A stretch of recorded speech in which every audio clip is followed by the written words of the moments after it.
don't want to keep you out there too long. So. Yeah. Hi, everyone. It's Lindsay Baker with Action Hour, and today I am here with Janice Jordan from Friends of Ferdinand. She is the co-founder of the organization and what's your title exactly? I'm actually co-director. Co-director. I want to make sure I got it right.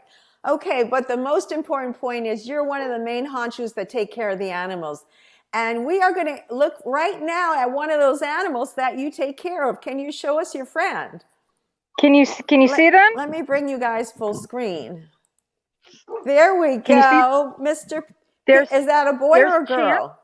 Champ. They're both males. There's a one, the smaller one, Squeaky. He is blowing his coat, which is shedding, so he looks half naked, and he actually bosses around our big 500-pound guy named Champ.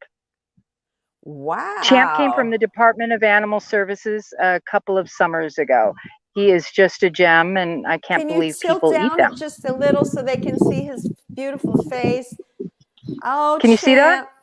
Yeah, the bar's in front of him, but yeah, if you could do anything to beautiful. If you could stay there, that'd be great. So we can see him while we talk a little. Hopefully you're comfortable enough to talk a little bit. Tell us his story if you would. Sure. So Champ, I received a call from the Department of Animal Services. There are over 200 rescues and sanctuaries in San Diego County that are considered adoption partners with both the Humane Society and the Department of Animal Services. And we are one of them. Most of the rescues and sanctuaries are dog oriented. Then it's cats, and then it's the small animals. And then there's people like us or Shore Sanctuary. So Champ came in. He was... Well, hang on, Janice. I want to learn a little bit more about this. You went right by this heroic work you're doing. So wait, talk to me a little bit about it more. So exactly, because it's so interesting, because on the new streaming network, UnchainedTV, that has just launched recently, well, not just, but it is really taking off. There's a reality show called Pig Little Lies about the rescue of a family of potbelly pigs. So it doesn't hurt to repeat the problem if you want to do that for us. How do we talk about the potbelly pig and the pig problem as pets problem? So, it's actually a few months ago, it was potbelly, well, I think it still is, potbelly pigs and ducks. And, during the early spring season, everybody gets frisky. I don't know if you're Christian faith-based, everybody wants a duck, a rabbit, a pig to celebrate Easter. So people that have these animal relations start breeding for money, unfortunately, not for life, but for money. And, all of a sudden, Craigslist and the shelters and the humane societies are filled up with these animal relations by July because, oh my goodness, we really have to take care of them. We have to spay and neuter them. What? So, I'm not going to even talk about the consumption of our animal relations. We have so many great people. So are these animals being purchased for consumption that you're referring to? Or so some of them were, and some of them were for pets. But people don't understand what they're getting into. Most people.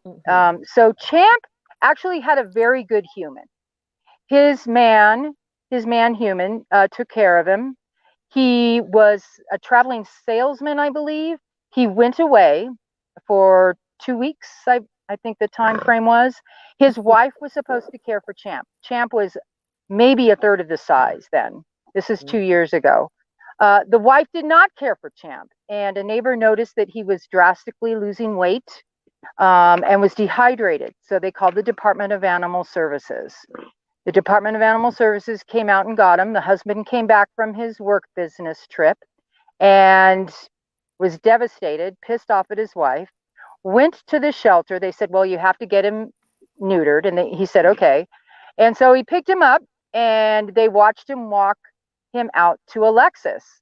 And the officer of the day in charge went running out and said, no, sir, this is not a potbelly pig. And he did not know. And so they confiscated him right there. He agreed to relinquish him. And then they contacted me. The man did a very good job socializing him. And obviously he cared for him and he was probably one of the in-tune humans. Oh, that wasn't nice, Squeaky. So you can see it's not about the size of the dog, it's the fight of the dog, right? So Champ ended up with me, and his was a sad story. I think his human did want to do well, but a lot of people are raising these pigs and they think that they're great pets, and you have an eternal 3-year-old, and that's the truth. Yeah. So I mean, I don't want to talk about negativity, about other humans. We've got a lot of that going on. I just would like to educate people, stop breeding animals for material profit. They are a living being. They cry, they are happy, they have children, they have relationships, just like us. And I think humans are very speciesist because we don't understand them. We think that somehow they're the other, and they're not the other. They're a part of us. We share this world with them. And so though we're small, we just try to do it, a How little many bit. do you have? How many animals do you have? How many there? pigs? How many animals pigs? altogether? I have about 65, but mostly birds. Wow. Mostly birds, pigeons, and ducks, which seem to be kind of the flavor the last few months. People, it's wedding season, and all of a sudden white doves and white pigeons end up in the shelter. People release them into the air, and they're not wild animals. They've been bred for just this purpose, for a wedding. A lot of them are killed.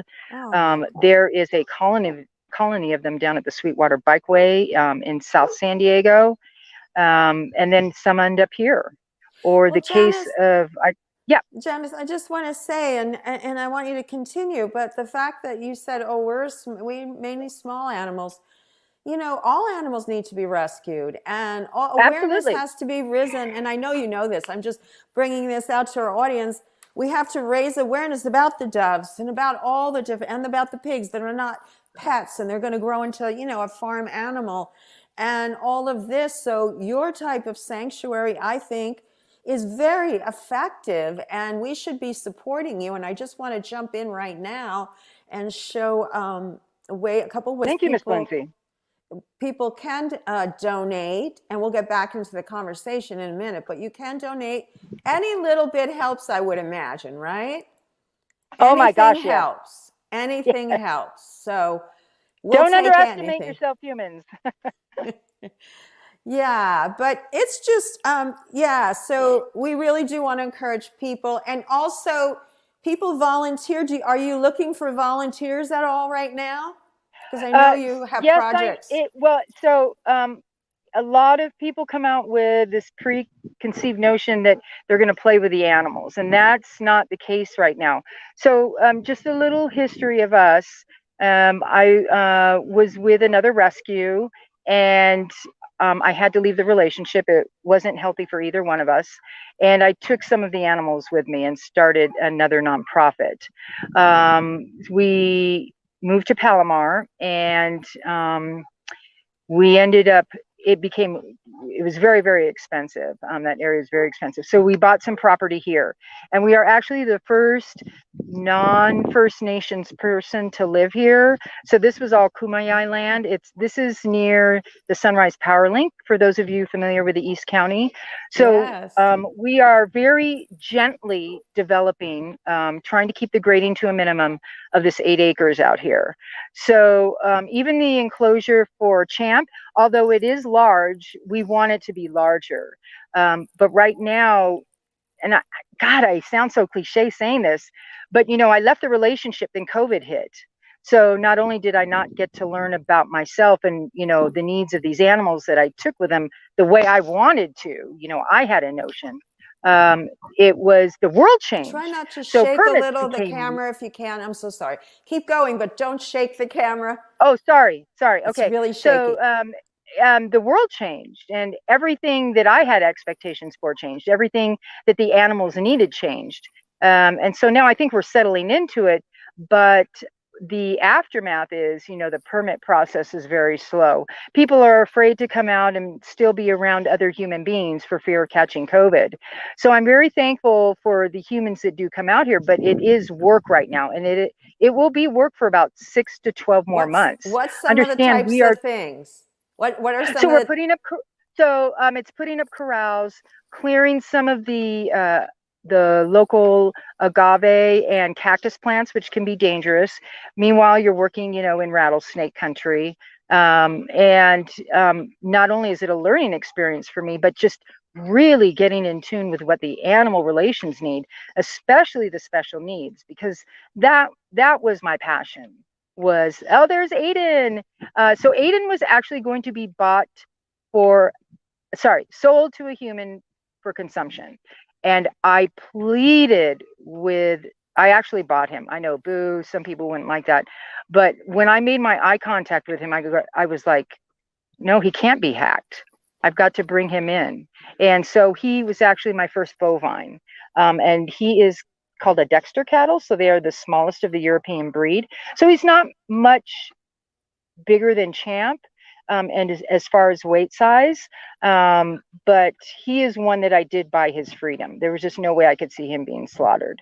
And that, that's another issue, is like, we do not need to eat meat to be strong. And there's Granny. Granny, she came from the Department of Animal Services. If you can see her feet, she is missing some of her toes. The workers at the shelter believed that she was a battery hen, that, she was packed in with other hens, and they have a tendency to pick at each other's toes. So she's missing half of her toes. She's been with me a very long time. If you see me out and about, she's my road dog. She rides shotgun with me wherever I go, even to the gym when I'm training people. People love Granny. And in the background is one, I believe it's ranch worker, Mr. Carl, who's just been an angel helping me out here on a regular basis.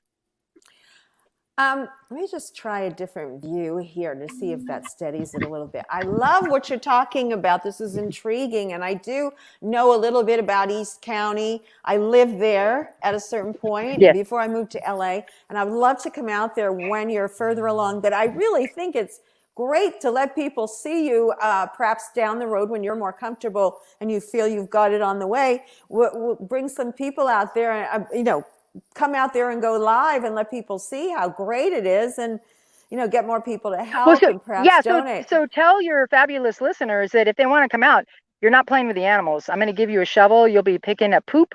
Oh, so Chico came from the Department of Animal Services, as well as Dorothy.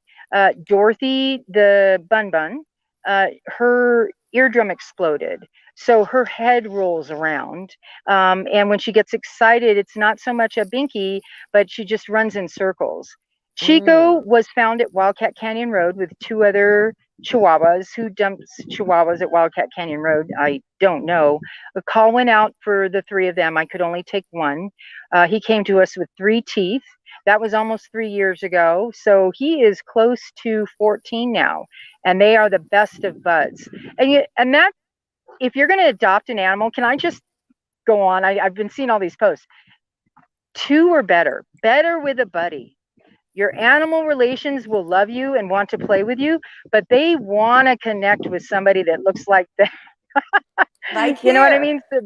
Yes, exactly. These 3 are recent. They came in last weekend. They are at our board member's home, Aisha, in La Mesa. And I believe that's Patches, Cleo, and Peppa. And actually, so the 2 dark ones were together, and Peppa was by herself. Aisha put them together, and right away they were fast friends. So that is just a perfect example of, how stressful is the shelter environment is for animals, but also for humans too. And animals eat off of that. And so as soon as they got out of that shelter environment, they're bonding right away. It's just, God, I love that picture. It is a great picture. Let's go through. Go ahead. Sorry. I was really want to say I'll go through and look at some of the other animals, but go ahead if you want to keep going. Yeah, so I really want to thank Jacqueline at the North Central Shelter, Kat she is with North Central. I might be saying it wrong. Bunnies of North Central, and then there's the Bunnies of East Valley. These are all in LA. We think we have it bad in San Diego. LA and San Bernardino and Riverside are just packed. To the goddess above, Miss Lindsay. We have got 3 emails a day coming from Riverside and from LA. Just please help us get these animals out. Why so many bunnies? Is it because of over COVID? Well, so think about it. It's here we are a few months past Easter, and bunnies can have babies at 2 months, 3 months. And so all of a sudden people start to panic, and, those that aren't spayed or neutered can get excited, and they can get snippy, just, like humans. And so they aren't what they thought they were, and they end up in the shelter, and it's heart-wrenching. It's heart-wrenching. And you have quite a bit of birds too. Now, what type of birds are these? So this was actually, we don't do a lot of private relinquishments, but one of our core volunteers, this was an ex-coworker, and this is Fiona and Beauregard. She said they were fighting and she needed to get rid of them. The woman was feeding them well. They were obviously very well taken care of, but their enclosure was a dog crate. And so I said, yes, of course, I'll take them. So I set them up in a bird area next to the window. And they've had one tussle, and I said, hey, you guys knock it off. And they knocked it off. So Beauregard and Fiona are beautiful. It's an Egyptian owl and a silky. Now, and they're pigeons or? Yes, they're fancy. So do you remember the fire of Alpine 2 years ago? Yes. So a week before that happened, a call went out to the Department of Animal Services. Somebody had dumped 22 fancy pigeons. They were in a cardboard box at the side of the road. They were brought in, nobody claimed them, and nobody wanted them. And 2 of them had died as a result of being locked in that box in that heat. Remember, that was 2 years ago this month, right? And so they actually all came here. And so I still have them all. A couple were special needs. I guess they didn't want the responsibility of breeding the birds that they had bred. And it just, stop breeding animals, people, for consumption, birds are not for entertainment, for where we are so far past this.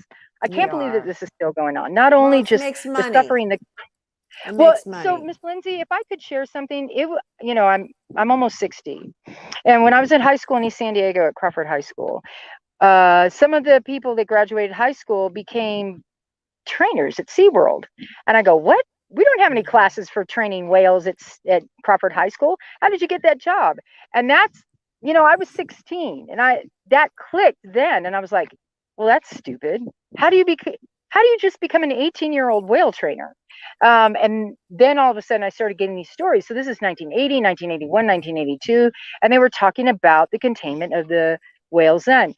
And I'm an audio person, and I listened to this, and I was like, this is not right. When you're 18, you're still developing your critical thinking skills, how you piece together, arguments. But the feel I had was like, this is not right. And so at around age 18, 19, I stopped going to the zoos. I stopped going to SeaWorld. I was still eating animals. We just want to say that let's just say that all of those types of animal entertainment, we prefer not to name organizations, and we do invite SeaWorld on at any time. We know that they feel that they take the best care of the animals and have presented that argument, and we do. I agree with you. Most of the people I know, common sense, animals would prefer to be free, and we don't need to make money off of animals. But we do just kind of like, And there's other ways now of entertainment. There's so many ways. And if you really want to see an animal in their environment, you see them in the wild. You can go and, at a distance and see them, or visit a wonderful sanctuary like yours. When it's or support human entertainment. Like Orbital, or Fern Street Circus, or, just the Broadway shows. Support human entertainment, because they're losing their jobs. But today we have videos showing the animals crying to stay alive, and we're still killing them. So you all have it, the generations behind me. You have the proof right in front of you. So can we just find the connection, the human connection to the animal relations, and stop? And that's why I do what I do. That's the Wanderer. I love the Wanderer. We call him the Wanderer because he can move. And so right now his we're working on a new enclosure for him.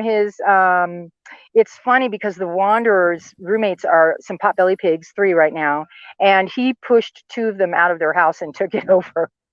So never He did. underestimate How the did he power do of the that? tortoise.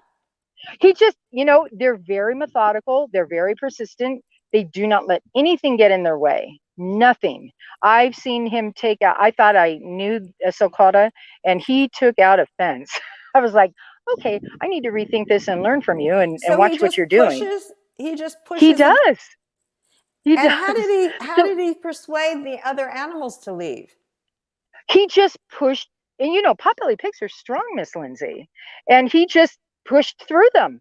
And now he took over one of their homes. Oh, he would just push his He way didn't in want and his home, he wanted their home. I'm like, okay. That's another thing. We can't force stuff, just let the animals, as long as nobody's getting hurt and everybody's fed and pooping and pissing and drinking water, I'm good. And so they learn to adapt to what he wanted. So Wanderer gets what Wanderer wants. Oh, so I took him in as Lucy. The Department of Animal Services thought Luciano was a Lucy, and I said, of course, and then he grew into Luciano. So I'm at my Rooster Max, but he is, whoever his human was, they did a good job socializing him. And I don't know what, it was probably the sound. Roosters are killed at a horrific rate over female chickens. But he is such a gem. Oh, I love Luciano. And that's the grapevine. Does he have any hens that he's with? Not right now. Granny's kind of in charge, and so he's recent here. So she's teaching him, I should say. She's teaching him. What about the other rooster? Is he involved with the other rooster? No, I don't usually put roosters together. Right. There's Granny again. I'm going to try Luciano with Sir Dot. I don't think you have a picture of Sir Dot. He's one of our smaller roosters. They both have the same temperament, very gentle. They're not poopy heads, because roosters have to show that they're roosters and, let them be the roosters. So once the enclosure up where I wanted to film today, but just because of the noise, we're going to see how they get along. Yeah. We'll see what happens. Well, I'm always learning something. And, I was talking to Susie over at Humane Society, and you have to realize, like humans, all of a sudden the animals are going to wake up one day and say, hey, I don't like my roommate. So you got to monitor the behavior of the babes. It's like a junior high school hallway.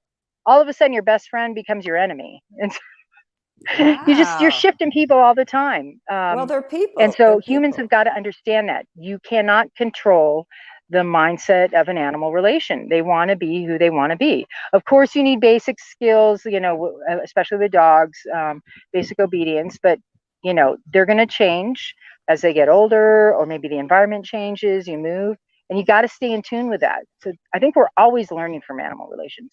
Oh, Harry. That's a beauty. So Harry's from, I believe, South Department of Animal Services. His case, okay. He's been with me almost 2 years, and he came to me at 6. Oh. He was beaten in the back of the legs with a 2x4 for most of his life. And it was by the hands of a young child who was autistic. And the parents did not stop it because they thought that the child was showing some emotion. So they let the child beat him. Harry cannot bend his back legs. So he looks like he's walking on stilts when he runs. He's not a biter, but when I do go in, he's so traumatized. I have to walk in with a walking stick to keep him, because he's taken me down a couple of times. And that's his trauma, and I'm going to totally respect his trauma. I'm not judging him. I just, I do need to protect myself when I need to clean his area or feed him. And that's Harry, and everybody loves Harry. He's not a biter. So volunteers that do come out, he will not bite. He does not bite, but he is a head butter. And he'll come in at you. Yeah. I tried to counsel him. Maybe eventually he'll change, but you never know. Yeah, that is just awful. It's not as bad, but I mean, 6 years he was beaten so bad that he can't bend his back legs, Oh you my know. God. So Harry can live out the rest of his life however Harry wants to. Yeah. Let's answer this question from our dear friend Tom Vincel. Lindsay, please ask her if the parrot market is a huge issue. They are not designed to be domesticated. Parrots, yes. Did he say parrot? Yes, parrot market. So, oh, Miss Lindsay, thank you for the question. Thank you, Tom. Actually had this.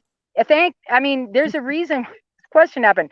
So back again to words being said in the 1980s, I had a couple of friends who were very flippant about going down to Costa Rica, parts of South Mexico, specifically to get parrots, put them in their trunks or their purses, and then carry them across the border. And I was like, what are you talking about? And so that was trafficking. And, you know, trafficking has become much more savvy, but now it's the breeding again. Parrots, like any other animals, the wildlife of the animals, they just need to be left alone. But it's the selfish ego of the humans wanting to make money. I feel like a broken record over and over and over again. It's people wanting to make money. And, you know, most humans, I think you can agree with me, Miss Lindsay, are living in the moment. There's no thought through about, you know, consequence of what your actions are going to be. And it's just now. And oh my God, look at that pretty parrot. Oh, it's so pretty. Look at the colors. I want it, mom. I want it, mom. And, you know, mom will drop $1,500 on it, or dad will spend $5,000 on it for himself. And all of a sudden, you know, it's a living being that you have to take care of. What? And you know, whether it's a parrot, a peacock, you know, the fancy pigeons that people are trying to make money off of, you know, now these coy dogs, right? The coyotes and dogs. We're kind of a warped species, Miss Lindsay, don't you think? Oh, and so yes. The question is, they need to be, I don't know if I'm allowed to cuss, but they are allowed to be left the F alone. Yeah. Just, that's a good way we need to stop trying to control everything. If we want to control something, it should be climate change. And how are we going to fix this right now? Right. Because I'm living it, talking to the locals out here right now. It's starting to get up in the mid 90s. I know. We don't want to keep you too much longer either, because it is getting so hot. Let's go through a few more animals, not to cut you off, but I don't want to keep you out there and have you expire on us. It's really hot. I have water. Good. That's Pluto. So Pluto and Lulu one came from the Humane Society, one came from the Department of Animal Services, both geese. Pluto was scheduled to be euthanized. The medical staff wanted to euthanize him because of his foot. And the supervisor, Mr. Donald, awesome, just awesome. I love him. The rescue coordinator, he and I advocated. He's just said, please let Janice take him to the sanctuary. He had a bad foot. And I was like, it might be bumblefoot. And then I looked at it and go, no, it's not bumblefoot. Well, he had an injury and he needed to get over it, just like a human being. And so now he walks and he runs around, he eats and he poops and he drinks. And, you know, he's happy, I'm happy. And like mini geese, you know, they just want to hang out with other geese or ducks and not the humans. And that was Pluto. I kept him, I think we were like 2 hours from him being euthanized. And so there is Manny, Mo, and Jack. And I'm sorry, the glare out here. Paradise, the one with the crooked beak. And Lila, I don't know if anybody watches My Brilliant Friend, the Italian Netflix show. I think it's Netflix, about Lila. Lila came to us beat to crap. She's the one, I believe, in the lower right of the picture. No feathers. She was scheduled to be euthanized. Susie advocated for her. Paradise came to us from the Humane Society as well, but from a different time period. Yeah, all 5 of those babies, all 5 of those animal relations came to us from the Humane Society, and that was a very short time. So I'm thinking that's the Easter groove that we had going on. Everybody buys a duck, a chicken, a pig, and a bunny. Yeah, there it is. There's his beak. Oh, I just love Paradise. Isn't that a great name? Paradise. It is a great name. Yeah. And he's such a sweetie. I think I've been monitoring the relationship that he's having with Lila. And they're kind of, I mean, they tolerate each other and they'll hang out, but I think he wants to head out on his own. So once that one enclosure is done up there, I'm going to put him with I think I sent you a picture of Angel Wings, who's now Castiel, after the supernatural character, the one whose wings come out. I think there's a picture of him I don't think I at have it. the feed store. Maybe I didn't, I wasn't able to put it up. Those are all the ones. I pretty much went through all the ones I have. Oh, okay. Okay. Yeah. But anyway, we need really to kind of wrap up. So if you would like to, anything you'd like to add, I did put up, we do have the banners for the donations, the PayPal donation. They're tax deductible. Mm-hmm. And yeah, anything can help. So we'd love to see a donation. Anything can help. And you know, I know that we're strapped, and I know I was like, oh my God, another person asking for a donation. Sharing our message is just as important. You know, and I really, really, really want to bring home that the struggle of our animal relations on the planet is also the struggle of our sisters and brothers that might be suffering through economic injustice or racial hatred or LGBT non-binary oppression. You know, we need to come together, and many of the powers that be are good at keeping us separate.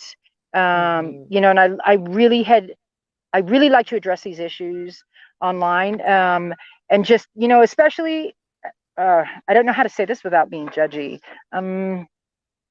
Rescues and sanctuaries, sisters and brothers, have a very unfortunate reputation of being racist.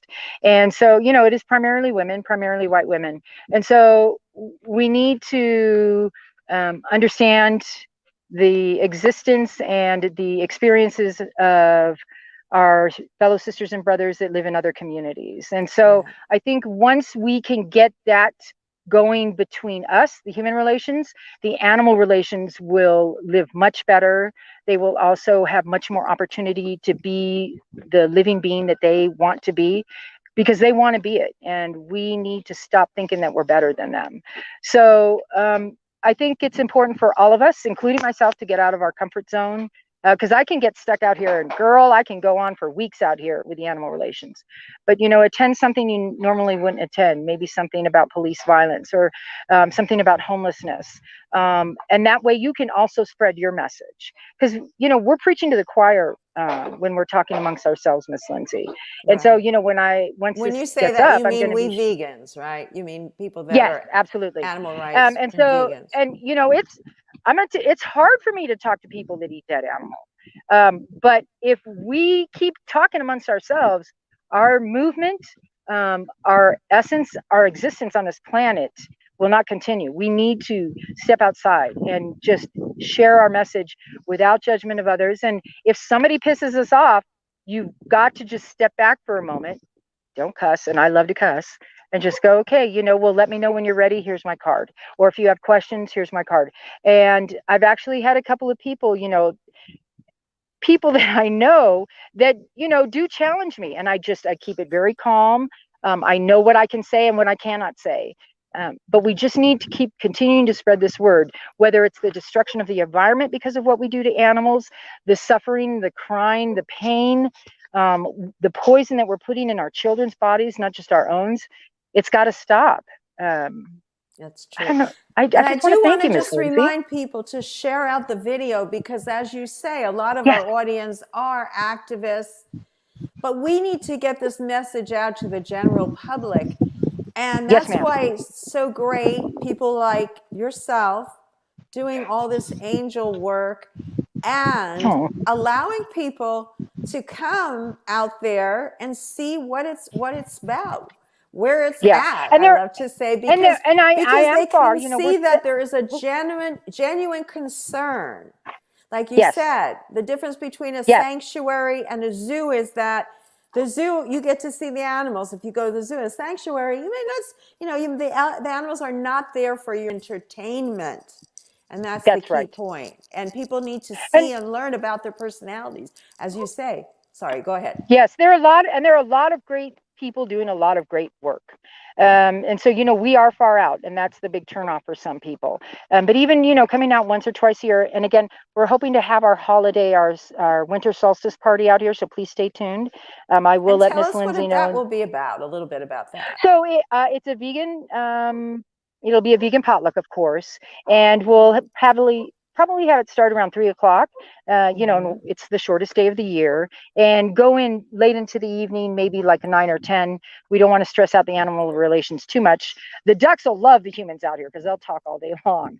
But it also, if you can make a donation would be great. Alcohol will be okay to have out here. I am in recovery.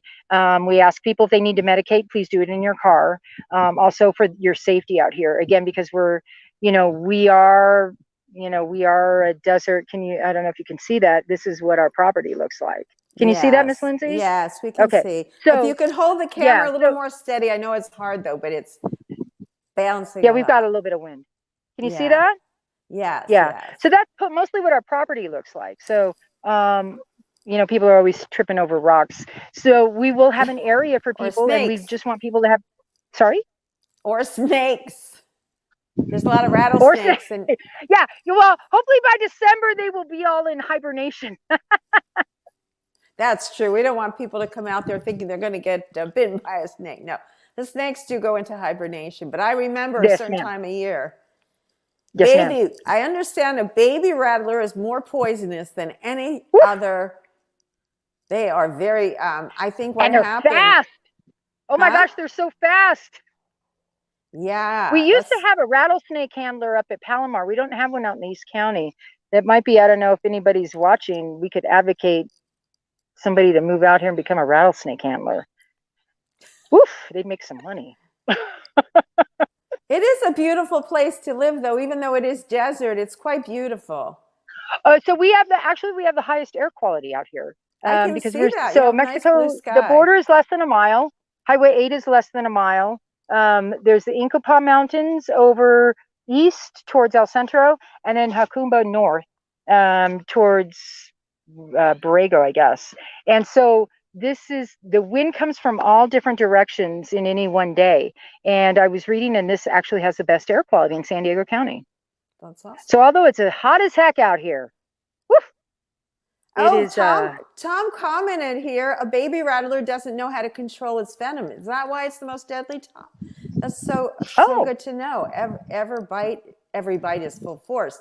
Yeah, that makes sense because that does make sense. Yeah, I remember I was the lady that helps clean our house was in the driveway, and a baby rattler had gotten run over. Not by, I don't know who ran it over in our driveway, but anyway, she found it the next day, and she was very concerned about the venom, you know. So, she was freaking out. She goes, "Baby rattlers around here? Oh my God!" So she was very scared.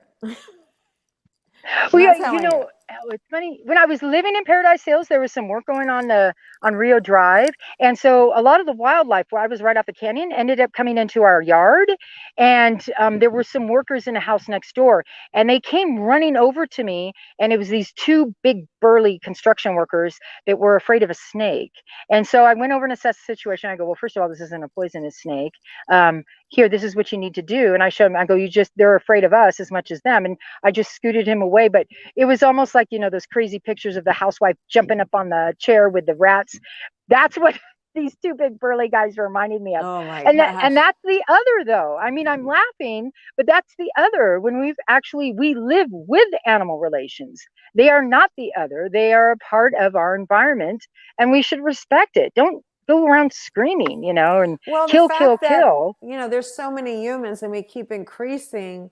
We come more and more in contact with the animal world, and we do have to make consideration of that and take some steps. Yes, and definitely education is part of it. Yes. But we are running out of time here, so we want to say thank you so much for being on, and I just want to Miss Lindsay, thank you. No, thank you. Thank you very much. You're so welcome. I just want to show that you folks again one more time. If you can donate, these are the two different ways you can donate, and I'll put them at the top of the link as usual in the broadcast when we go off air.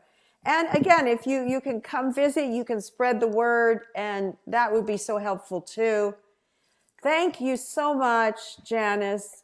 No, thank you, Miss Lindsay, and thanks for the question. The kind of work you're doing is really going to change the world. It's going to bring education. You're saving the animals that are being thrown away in our throwaway society, and we need more people like you. And we have to find more ways to support folks and make the kind of work you're doing viable for folks like you to do more of it. That's my opinion. Support small, support small business, support nonprofit. I believe the zoo is a nonprofit, but they get millions and millions and millions of dollars. Support zoos, small. right? We're the ones doing the real work. Yeah. All righty. Well, folks, thanks for watching. We'll be back next time. And Janice, we'll keep you will us post it and we'll keep in touch. Bye-bye, everyone, for now. Take care. Cheers.